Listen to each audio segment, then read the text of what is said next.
Hello, everybody, and welcome to the first ever episode of the Hallmark Guy Podcast. My name is Baptiste, or Baptist, if you want to see it the American way. I don't mind.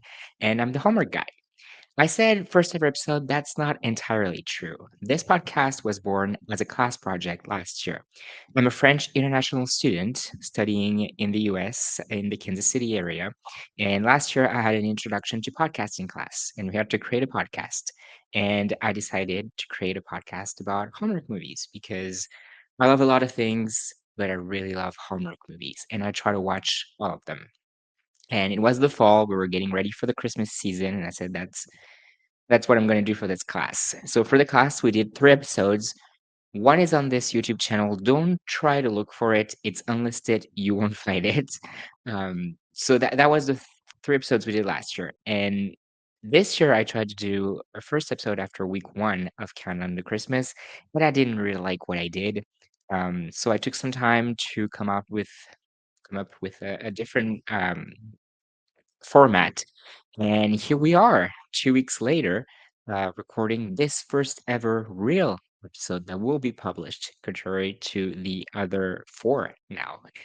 So, yeah, like I said, I'm Baptiste. I love Hallmark Channel and Hallmark Mystery and Hallmark Family and Hallmark Plus and everything Hallmark. And actually, I think the introduction I had last year for the podcast was I have Hallmark on speed dial on my TV remote. That's not a thing I can do. Unfortunately, I wish I could, but, yeah, I love Hallmark. I try to watch every new Hallmark Channel movies. I haven't done it yet. I think the best I did is I missed 2 in 2023, I think. Um, that was the best. I tried it because I don't think we're gonna get more anymore, to watch every Hallmark mystery movies. Except if it's from, like, a series that started before I started watching. I'm thinking about Signed, Sealed, Delivered. I never watched any of those because it started before I got into watching those movies. I try to watch the shows as well. I don't watch uh, I should. I'm gonna try to watch When Calls the Heart. It started such a long time ago. But I watch most of the shows. I watched The Way Home. I watched Ride when it aired. I am watching on Hallmark Plus Chesapeake Shores and Good Witch, and I'm watching the reality shows. Most of them. I'm Finding Mr. Christmas, Bake with Love, um, and Summer at Sea, Christmas at Sea. So yeah, that's about it. I think for this podcast. I think it's not going to be a perfect episode. We are going to build this podcast as we go. Um, I'm going to see what works, what doesn't work, what I like doing, what I don't like doing.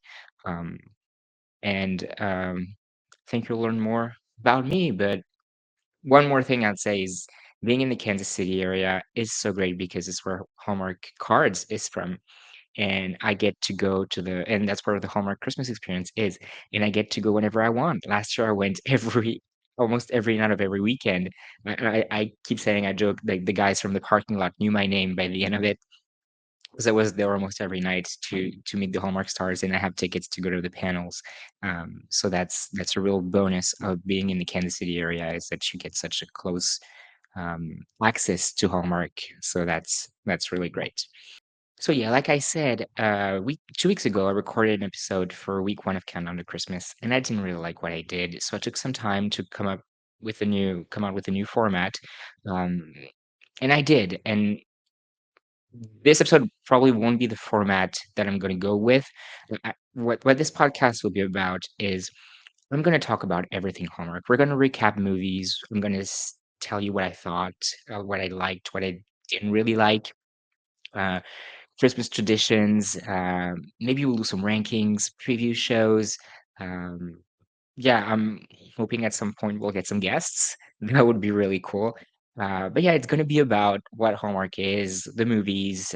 We have so much content throughout the year that there's a lot to talk about. Um, and yeah, recapping movies, rankings, preview shows, um, movies and TV shows, actually. Um, so that's probably, like I said earlier, we're going to build this podcast. It's the first episode. It's not going to be the final format, and definitely not, since this episode is a little special because we're 3 weeks in. for Countdown to Christmas. I didn't get to do an episode for, well, I did an episode for week one, but I didn't like it, and I did an episode for week two. So what I'm going to do is I'm going to combine the 3 weeks, talk about all five movies we've had so far, recap them, tell them a little summary of what short summary, so that it doesn't take too long, of what the movies were about, what I liked, what maybe I thought could have been improved, um, and a grade that I've given them because I'm on Letterboxd and I grade the movies. And so I'll give you the grade, my comments on it. And I think at the end of the episode, we'll touch a little bit also on unscripted Christmas so far. Maybe we'll talk a little bit about Mistletoe Murders too. But yeah. So without further ado, let's get started with this first ever real episode of the Hallmark Guy podcast. And so Countdown to Christmas started on Hallmark Channel on Friday, October 17th, 2025. Um, for this year, we didn't get Christmas movie on Friday, like we had the past few years. Now on Friday we're getting scripted TV shows. So the first movie premiered on Saturday, October 18th at 8/7 Central, and it was Royal Montana Christmas, and it starred Fiona Gubelman and Warren Christie. The summary that I found online, I try to do summary, and I don't think I'm very good at those. So for this time, at least to keep it short, because knowing myself, I would just tell you the whole movie. So to keep it short, I found one online, and it said, overwhelmed by her royal duties during the Christmas season, Princess Victoria of Zolornia is ready for a change of pace. Looking to decompress in the days leading up to Christmas, she decides to take a vacation to the Peaceful Pines Range in Montana, where she celebrated Christmas as a child with her father. Upon arrival, she meets her dashing guide Huntley Blaylock, who presents her and the other guests at the ranch with the rustic experience that it, with a rus- excuse me, with a rustic experience that is far from the royal treatment. This Christmas, Huntley must decide if he wants to step into a leadership role and carry on the family ranch's legacy as his parents, the owners, approach retirement.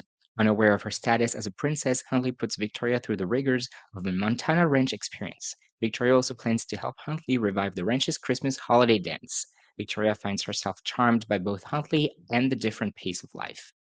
As the two start to fall for each other, things get complicated when Huntley discovers Victoria is a princess. As Christmas approaches and her time at the ranch comes to an end, Victoria must decide if she should return to her royal life or stay in Montana with in the ranch she has grown so fond of.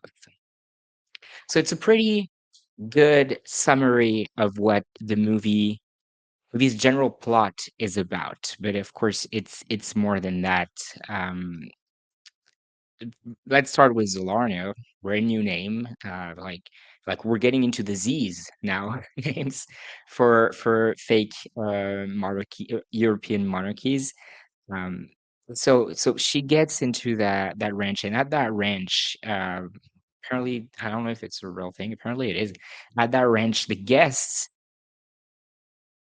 help with the ranch. Like you pay to stay there, but you also like have to clean up the stables and move the hay and all that. So that was of course a different kind of treatment for a princess, but she liked it. She liked it. And what the summary fails to mention, I guess, is it says that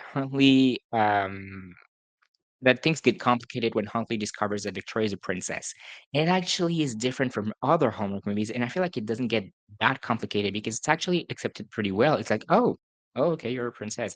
It's not like that big drama that usually happens when that secret is revealed, and it's usually, I think most that I've seen is the guy is a prince. So that was different for to be a princess. So that wasn't the dramatic thing that they painted to be in the summary that I found online. And also Christmas Holly Day Dance. It's not holiday, one word, it's Holly dash day dance. Um, so that's what about this movie? It was the first movie of Countdown to Christmas. What was So, like the summary says, she's put through all the rigors of Montana and having to, like I said, clean the stables and everything you have to do in the ranch. And she's actually really liking it. She she she's really, yeah, liking that life. And what we learn is that, so she used to come to that ranch when she was a little girl, and she has memories of that at the beginning of the movie, of her discovering a horse named Christmas, and a little boy telling her, well, yeah, he's named Christmas because he was born on Christmas day. That's the perfect Christmas present. And we learn that that little boy is actually Huntley, and that when she left for the last time from that ranch, Huntley kept asking his parents if she would ever come back. So that was a nice reunion for them, because they basically been liking each other since they were kids. Um, so that was a heartwarming moment. What I liked about this movie is, and it's in a lot of Hallmark movies, it's in the second one too. They sign Christmas cards, and we're like, we notice with the back and even with the design that it's a Hallmark card, which obviously they wouldn't get another brand. But I think that it's such a good product placement and nod to where you're airing. So that was immediately at the beginning of the movie, and I thought I really like it. I've seen it in multiple movies before, and I always like that little nod to the company, and of course, I mean, they wouldn't choose another brand to use cards. So that was the first thing that I liked. I'm also a stalker for fake royalty, fake small European monarchies in Hallmark movies, especially at Christmas. So I'm a sucker for that. Or like the royalty every time, the royalty character, the prestige that comes with it. I really like it, and some of the visuals in the movie were really good. I think at the ranch, the visuals were really good. It looked really good, and what I liked is it had a lot of past Hallmark locations. So at least I think. So in the palace, they have a tradition where they light candles for Christmas, and I think that the palace is the entryway for the entry of the palace is the same place as they used for the movie A Timeless Christmas with Ryan Pavey and Aaron Cahill. So that was the first one. Second one is the palace kitchen, which doesn't look like a palace kitchen. I'll say that. Uh, I think was the same kitchen as the mystery movie that came out 2 years ago, Mystery on Mistletoe Lane. Uh, and finally, the ranch is the inn in Let It Snow with Candace Cameron Bure and Jesse Hutch, which I will say, for in the first episode, I can say it, or at least you'll know that about me. It is my first favorite Hallmark movie ever. Have a tradition really close to Christmas. At least I tried it to be very close to Christmas. Sometimes I can, and it's right after. But to watch Let It Snow every single year, there's something about that movie, the whole atmosphere, vibe, Christmas things they do. It's so heartwarming to me. It's so cozy. It is my favorite Hallmark movie. So at least you know that. We put that out there. So that was the three locations that they had um, from other Hallmark movies, and they were like, "Oh, that's nice to see them again." It's always weird and funny at the same time. It's like, "Oh, well, another story happened here." Final thing I really liked, and that was a funny thing, is her name. At some point, she gives her full name, and it's Her Royal Highness Victoria Theresa Maria Olivia Eva Thiessen, Princess of Zolornia, daughter of Charlotte and Olivier, and heir to the throne. So you understand why they just call her Victoria. What I think was the questions I had, or the things I'm like, well, that wasn't that great. I think that the first thing that people noticed about that movie was Fiona's accent. Fiona's not. I mean, it's a rule, unwritten rule apparently, that every fake monarchy in Hallmark movies needs to have a British accent. So Fiona, of course, is not British, so she had a fake British accent. I cannot do accents, so I'm not gonna criticize her on that. I think she did the best she could, but knowing her, having heard her in other movies and even other TV shows I've watched her on The Good Doctor, seeing the accent was like, "Oh, okay." that like, again, she did the best she could, but it was throughout the whole movie, I was like, "That's so not her. That's so not her." But I will say, though, that her and Warren did a pretty good job to the point of we saw Warren, I think, 2 weeks before in Home Turf, which was my favorite Hallmark movie of the year so far. Um, we saw him in there, and 2 weeks later, we see him in that cowboy character, and I kept having to remind me that it was him. So he did such a good job that I forgot that it was Warren Christie. I so that I will say the 2 did a really good job. Um, other thing that I was like, "Oh, well," it's, the meet cute. They meet each other, in town before she gets to the ranch, and she actually parks when she parks the car, she crushes a box of Christmas decorations, and then when she leaves, she crushes a second one, and, of course, Huntley's mad, like, of course you would be mad at someone crushes your Christmas decorations, but why were the Christmas decoration on the parking spot? Why were they on the road? That's like, you can get mad, but if you've put them there, yeah, come on. So that was the 2 things. I gave the movie a 3 out of 5 on Letterboxd, and my review was so many same locations as other Hallmark movies.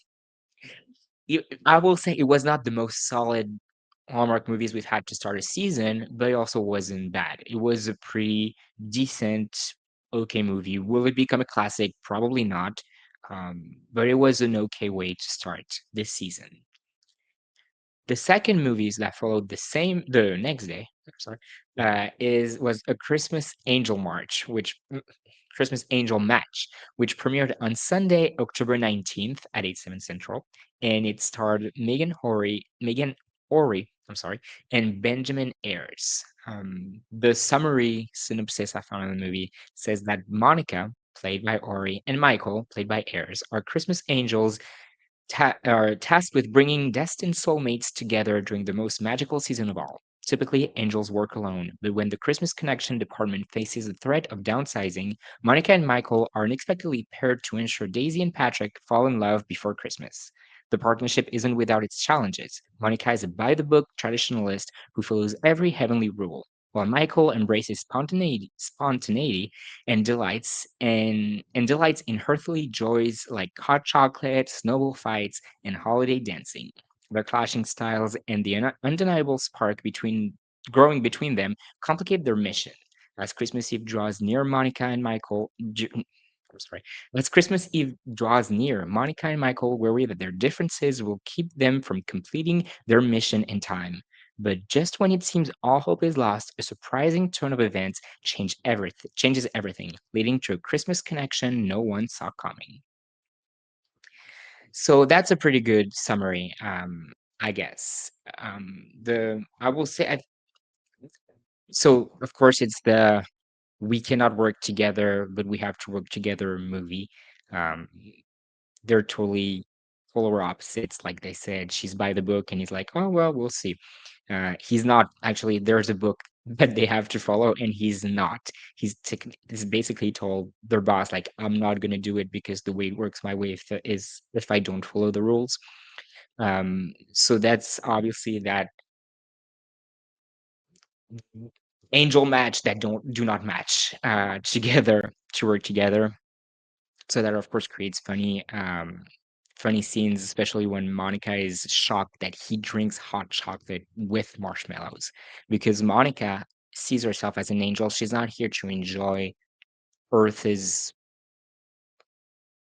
good things. She's here to make people's life good and match them.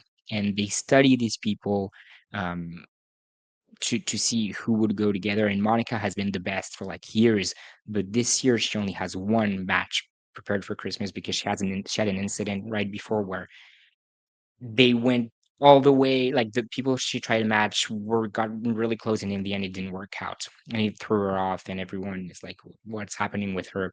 And Michael is actually working on so many matches, and she even shocks Monica because like it's so close to Christmas, you're gonna match all these people. In the movie, they only focus on Daisy and Patrick, but the yeah, Monica loses her Angel of the Year thing that she had for so many years. Um, So yeah, and there the movie brings us a lot of funny situation. Um, I think the one that comes to mind is especially when they try so many times to have Daisy and Patrick meet each other, um, and it never works out. And one is a karaoke night where they both have them in the same like bar, and they put Daisy and Patrick's name to sing karaoke. And when they're called, like, oh no, we don't go. And so Monica and Michael have to go on stage and be like, what a coincidence. We're called Monica. We're also Daisy and Patrick. Like, who would have thought? We will sing, but the other Daisy and Patrick should join us. Um, so that's the funny situation that comes to mind. A lot of nice moments in the movies. We have a flash mob um, that I think is really cute, and music is really great. They created flash mob to try to have Daisy and Patrick meet each other, but one of the recurring theme in the movie is that people don't meet each other anymore because they're so focused on their phone that they don't look up to see who's in front of them. So they miss each other in the flash mob. The flash mob is a really nice scene, and then there's a montage where they decide to Michael's way of finding his matches is studying what they like and what they do. And so when they do doing the activities that the humans that I had written somewhere that they don't call humans, that they call the tenderhearts humans, the humans in the movie. Um, where the Michael does what the Tenderhearts do to try to learn about them and know them better. So when they finally decide to go with that, there's a nice montage with a nice song that I think is really really good. What I liked about the movie, other than that, is it's finally a good movie for Megan Ori. Finally, good Christmas movie for her. The past years haven't been good, and I wrote that in my letterbox review. But the movie she did last year, which was Believe in Christmas, had such a great premise and ended up being, I'm sorry, a disaster for me. So we finally had a good movie for her, which I was happy about that. And I said, if they're using Benjamin Ayres and putting it that early on the schedule, and Benjamin is such a huge star for Hallmark, like hopefully it's a good movie. And I'm happy for Megan that it was a good movie too. Second thing I liked was the scenes where it's called Cloud Command, where their offices are, and it's all white and it has the fog. And the production design on that was really, really good. It looked really good, and I really like the scenes that were up there. What I liked less is the scenes that were on Earth. I thought it couldn't get in some of the locations. I think I don't know why, but it made me kind of not get in the movie that much. Still was a good movie. It still was a good movie. I gave it a 3.5 out of 5. And my review actually was after the gift of Christmas and the disaster that was Believe in Christmas, although it had a great premise, finally a Megan Ori Hallmark Christmas movie that does not look cheap and that is actually okay. That's a big thing. That movie did not look cheap because last year wasn't good, mostly because it looked really cheap. Um, will it become a classic favorite? Probably not, but it was enjoyable. So that's probably the recurring theme of weekend one is that good movies, will they be memorable? Probably not, but we had a good time. We can now move on to weekend two, and weekend two only had one movie, but boy, was it a great movie. Was it worth it to only get one? Weekend two was Merry Christmas, Ted Cooper. It premiered Saturday, October 25th at 8/7 Central, and it starred Robert Buckley and Kimberly Sestad. Meteorologist Ted Cooper is the always upbeat on-air weatherman of WKJU Channel 7 News in Cumming, New York. He has been offered the weatherman job at a station in the bigger market of Buffalo, which is closer to his hometown of Lackawanna. Thank God I got that right. But he has yet um, to accept it in being loyal to his current boss, who gave him an opportunity when no one else did. Although he is looking forward to returning home for the Christmas holidays, during which time he has offered to shoot some promos for the Gingerbread Invitational as a favor for his older sister Kate, who is organizing the fundraiser to build a new children's wing for the local hospital. Those that know him don't exactly know why he would be so happy about Christmas, as he has a well-known history of personal disasters at Christmas time. His coworkers, who have even taken bets on what disasters he will face this year. It is in a few of those disasters that he runs into his high school crush, who is now emergency room physician Dr. Hope Miller, who has only recently returned to Lackawanna to live. While he always thought Hope was out of his league, she letting him know that she wasn't and isn't leads to them going on a date. It isn't the continual personal disasters that still incurs or the misunderstanding that they have about a missed date that threatens the burgeoning romantic relationship, but rather Ted's always positive outlook on life, which she believes has some disturbing rational underlying it all in which she cannot ever understand. Um, it's a pretty good summary. I would say we need to emphasize a lot that this guy has bad luck around Christmas, like really, really bad luck. And like they said, they're his coworker putting bets on what's gonna happen to him this year. And in the movies, I mean, in the movie, it starts with his car not starting, him having to take the bus to go to his sister, him not picking up the right suitcase, so ending up with women clothes, then trying to decorate for Christmas, falling off the ladder, and get the box of Christmas decorations falling on his head, getting hit in the eye with a Christmas tree, um, him getting locked out of his car, trying to get into the car, the cops seeing him and him getting arrested. I'm sure there are others, but this guy has bad luck. Um, at Christmas. Oh, getting stuck in an escape room overnight on a date with Hope. There's so many bad luck, and of course the big one at the end of him forgetting like forgetting his phone in a car, and the girl picking up the phone when Hope calls him because she hasn't heard from him from a date, and her thinking that he's with someone else. What I like, it's one of my this movie will be a contender for best of the year list. What I really liked about this movie is it had a lot of comedy, and it has a lot to do with the guy who wrote the movie, Russell Heinlein, and I'll give you a few of his Hallmark movies. He wrote, I don't think he wrote the first one, but he wrote the sequel to Three Wise Men and a Baby, so Three Wise Men and a Boy, and he wrote the upcoming one, Three Wisest Men. He wrote the Santa Claus last year, which was one of my favorite Hallmark movies last year. He wrote The Santa Summit and In Merry Measure. So it gives you a good idea of the type of movies that he writes that have a lot of comedy. So I really like that. It also felt like a real Christmas movie. I got big Christmas vibes. It felt like a good like a like some of the ones we've been getting for we were getting a few years ago that we're not necessarily getting because production has changed for the I have no opinion on that, but I feel like production has changed a little bit, but it felt like we were going back to that a little bit. Kimberly and Robert are amazing. Kimberly has become one of my favorite Hallmark leading ladies, especially last year after watching the Santa Claus, and then I also watched for the first time A Godwin Christmas. And I met her in person. She's really lovely. Yeah, they were great. And Robert actually was part of the creating of the movie. I think he came up with the idea. So that was great. And they were so great in the role. Robert was funny. He was endearing, and just Kimberly is just always really great. We had Brennan Penny, and I put that actually in my letterbox review. Brennan Penny was also in Merry Measure, who was written by Russell Heinlein, so you know it's a movie from him when Brennan Penny is in it. Um, so Brennan Penny played a role in it, it's always great to get cameos from other Hallmark stars in movies that they're not star of. And then Russell, who wrote the movie, was actually made cameos in the movie. And something really funny in the movie, the when the coworkers place bets, they have like a whiteboard and like the bets on it, and he was one of the coworkers. And every time something happens and they see it on TV, it's like, "Oh, who had that one?" So that was really great to see Russell in this.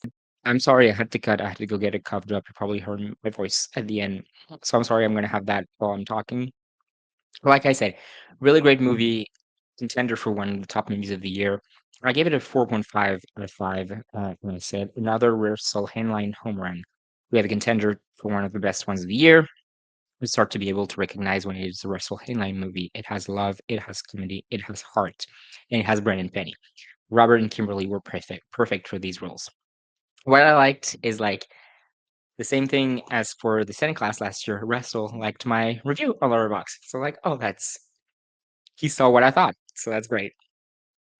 We can now move on to weekend three, which was the latest weekend. And it started with Christmas on Duty, which premiered Saturday, November 1st at 8, 7 Central and starred Daniel Parrish and his Hallmark debut Parker Young. Blair and Josh have been bitter rivals ever since they trained together at the basic school in Quantico, where they were both at the top of the class competing the number one for the number one to be the number one, sorry. After graduation, Blair got Josh's dream job, and they haven't spoken since. 3 years later, their paths cross unexpectedly at the base holiday party where the two get into an argument and cause a scene. As punishment, Blair and Josh are both assigned to Christmas duty while they work together the Yuletide to get where they work through the Yuletide together. I'm sorry, for 24 hours straight. They plan to stay away from each other, but when a snowstorm prevents all the Christmas presents from being delivered to base, they are forced to team up for a special mission to save Christmas. Um, Original premise. Definitely not something we've had before. We had a military movie last year that I didn't see. Last year, when we got to Thanksgiving, I lost track, and then some movies that I haven't seen. Hopefully, I'll catch up on them this year. Sorry, but yeah. So interesting premise. So what they have to do basically is what happens is that the Christmas party they basically throw cake on a highly ranked person. Their punishment that they have to work basically from morning of Christmas Eve to Christmas morning. And they thought they were just going to be at the base, keeping track of things. And when they realized that no toys will be delivered for any children on the base because of a snowstorm, they say, well, let's take one of the big trucks and try to go buy all the presents.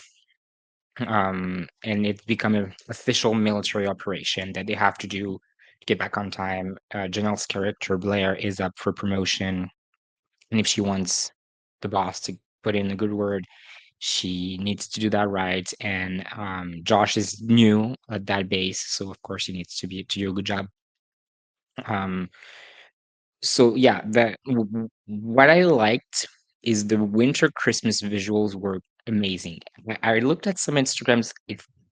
From my understanding, they shot that in April. So I would like to know where because it was full of snow. It looked like real snow was falling. So that was sorry, that was really good visuals for Christmas winter visuals. I really like that. Like I said, it was an original premise. Did it deliver? I'm not sure. That's what I would say in the things that I didn't like much was like every parent was like, my child's biggest gift that they've ever wanted, it's not gonna get delivered. And like, why did you wait December 20th to order it if it is the gift that your child wanted the most for Christmas? And then um, when they said they were gonna go buy the presents and they called like toy stores see if they had them in store. And I thought, are they gonna go to Toys R Us if that's still a thing, or like I don't know, Target, Walmart. Not gonna tell us it's Target or Walmart, but like a big department store. Sorry, for toys. And no, they go to like local toy shop, which I'm like, I mean, I get it for the movie and for the stories, but it don't make much sense. You would waste more time because you have to go to different stores because I mean, it would be the same for a big store, but smaller shop. I don't know. I was expecting them to go to Toys R Us. That's what I was expecting. And what I would say is, yeah, a lot of ridiculous moments like that being an official military operation to the point of that when they come back late because of a snowstorm, they get reprimanded so bad. And I'm like, well, first of all, it's not their fault. I mean, maybe it's how the military operates. I don't know. I'm not familiar with it. But It's like, first of all, cut them some slack. It's not their fault. And they went to get gifts. Like they didn't go stop a war. Let's calm down. So that I'm so sorry.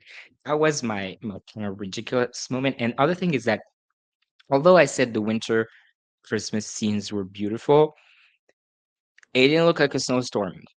So I'm like, what are we talking about in this? Um, Another thing is the movie starred the winner from last year's Finding Mr. Christmas. Um, I just have his first name, so let me look up his full name.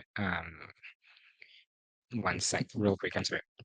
Ezra Moreland, and as a secondary character, some of the people they meet along the way on their trip.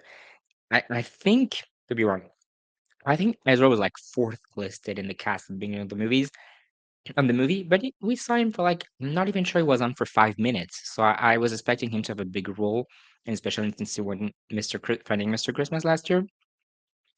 And final thing I'd say is last year Daniel Parrish started an amazing Christmas movie called Sugar Plum, which was one of my favorites also, and one I'm really excited to watch again this year.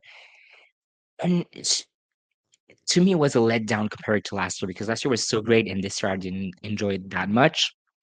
So like after Sugar Plum, go down to this. That was the same thing with Tyler 2 years ago, when in 2022 he had Three Wise Men and a Baby, in 2023 he had Never Been Christ. Like that's kind of a letdown. So I gave the movie a 2.5 out of 5. My review is weird but cute, felt flat. But yeah, like I said, it didn't hit for me, and also kind of ridiculous at times. Finally, the latest movie we have so far, which is a Newport Christmas, which premiered on Sunday, November 2nd at 8/7 Central, and starred Gina Claire Mason and Wes Brown. Ella, played by Mason, is a charitable and spirited Newport socialite in 1905 who dreams of using her wealth to start a foundation to help others in town. After learning her father intends for her to become engaged to a man she's never met at the upcoming Christmas Eve ball, Ella goes on a nighttime sail in her schooner. I hope I'm pronouncing this right, on a boat to clear her head. Upon seeing a comet shoot across the sky, she wistfully wishes for a different life. Ella is shocked to suddenly find Nick, played by Brian, a sailor and local Newport historian, aboard her boat and accuses him of being stowaway. But Nick insists he owns the boat and stand up and shoots. Once on dry land, Ella realizes that somehow she's traveled from 1905 to 2025. As she spends time there and gets a glimpse of what her future in 1905 appears to be, she becomes reluctant to return, especially since she and Nick have grown close and she now knows how true love feels. But the legacy Ella built in her time in the course of Newport's history risks being erased the longer she stays in the present. So the two plot a course for her trip back through her time. But what awaits her at home is even more surprising than what she found in the future. Um, was really excited about this movie. I like kind of travel at Christmas. I kind of travel through time. Oh yeah, travel through time. It's actually not back in time. I think that the Candace Cameron Journey Back to Christmas kind of set a standard for that movie. So I was expecting to get kind of those vibes. I did not. Um, what I what I'd say is Gina Gina is such a sweetheart and perfect at playing the nice, sophisticated, talented lady. So I'll give her that, and Wes is always amazing. I like the time travel at Christmas with traditions, like I said, Christmas traditions and all that. I like that. Even thinking about Built More Christmas from 2 years ago, that was really well done. Um, it didn't hit for me. It didn't do anything for me. unfortunately, and I really wanted it to do it.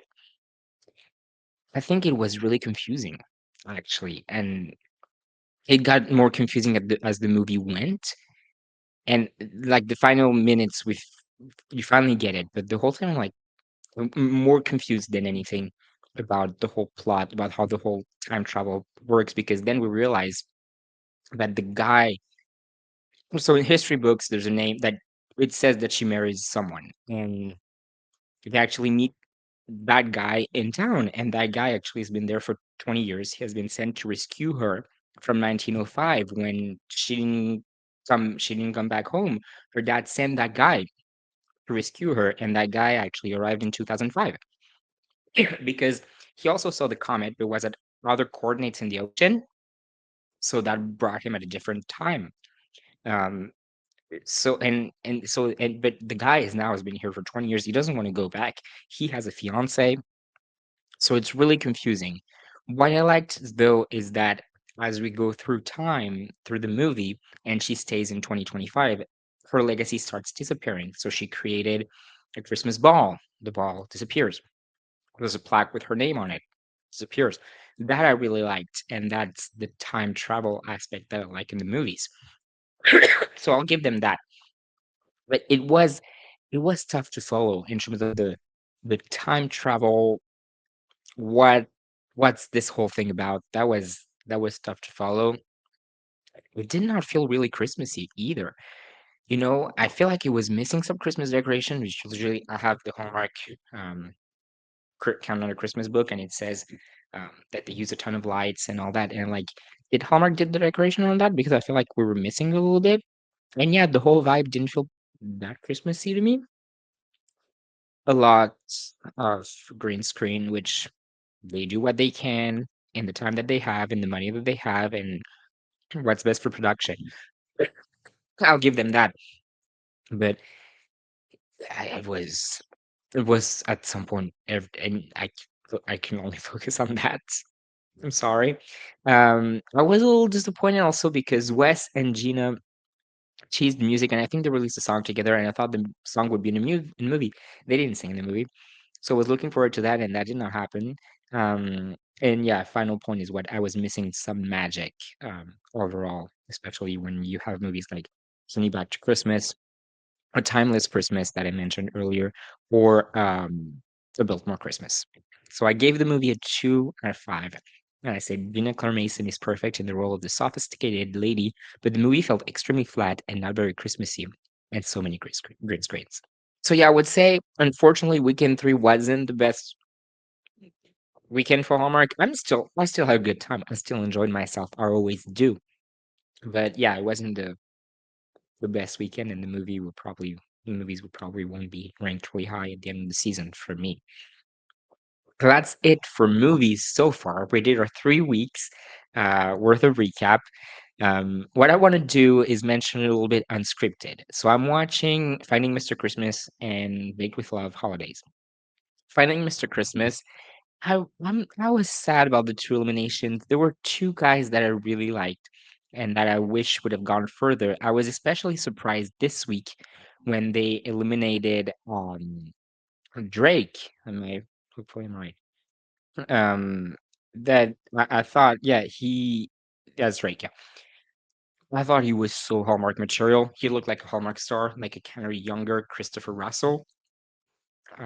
So I was surprised, and especially I was telling myself when we got to elimination, I was like, they're not going to eliminate the hair. You need to keep the hair for Hallmark. I've been growing my hair. I've had longer hair than I've ever had for a year and a half. I'm so jealous of the hair. It's like you have to keep. I'm jealous of all the guys, but it's like you have to keep the hair. And I was surprised because I thought the way they were editing and all that he would be a front runner and he would go all really far.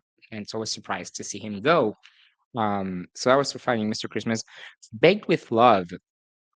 I love a baking show. I love a cooking show, and I love a network. I would say I got really mad watching episode 2. I got mad a little bit watching episode 1. I got really mad watching episode 2. It's a lovely concept. It's great. I just don't think that they give them enough time. Maybe it's because I watch too much Food Network, but every time when they tell them you have an hour and a half, I'm always surprised. I'm like, that's not very long to do what they're asking them to do. And and we see it in the way that, I mean, every competition show they have to rush, but they really have to rush, and their things are not cold. The cakes are not cold enough. It always ends up being a mess because then the buttercream or whatever they're putting on it melts because the cake is not cool enough. And I'm like, it's either give them more time and or give them a, I think it's called a blast freezer. Let me just check that. Um, that I've seen on Food Network baking shows. Yeah, blast freezer where it's gonna cool the pastry really fast or whatever you put in it really fast. Because yesterday, I mean, some managed to, and yesterday, I'm recording this on Tuesday. Um, some people managed to do it, but a recurring theme was it's a mess because our cakes are not cool enough. So maybe it's time management, but in my opinion, is like I think they need more time and or more adapted equipments. But it's still a lovely show. I'll continue to watch, but that was my thought last night. I was like, I mean, come on. I feel like they're not put in the best conditions to do what they're. If everyone's complaining that the cakes are not cold enough, maybe we need to do something about that. So yeah, that wasn't scripted. I'm watching Mistletoe Murders. I'm 1 week behind. It was Halloween last weekend, so I watched Halloween. I watched Halloween actually, and not Christmas. So I have to catch up on that. Maybe I'll recap season two. It would be weird because on the channel there's no recap of season one, but season one came out last year, so I feel like I should recap. If I would recap season two, something it would be season two. So I will see about that. What I want to say is, if you stayed this far, thank you very much for watching this first episode. It wasn't perfect. Um, it's a test. We're built, like I said, we're building that thing. It was a different format because I had to recap 3 weeks in one episode. I'm I'm gonna try my best to have at least one episode a week, if not hopefully more. That would be great. But thank you so much for sticking with me through this episode, and I would love for you to come back if you've enjoyed it. And yeah, I hope to see you along the way on this journey. We're gonna build that thing as we go, and I'm really excited because I want to go into broadcasting and I love Hallmark, so it's the way for me to talk about Hallmark because I don't have really a lot of people to talk about Hallmark with. So it's a way for me to express what I'm my thoughts about Hallmark and also doing what I love about broadcasting and media. And I'm really excited about this adventure and yeah, hopefully you'll come with me along the way. So yeah, again, one more time, thank you so much for watching, and I will see you next time. Bye.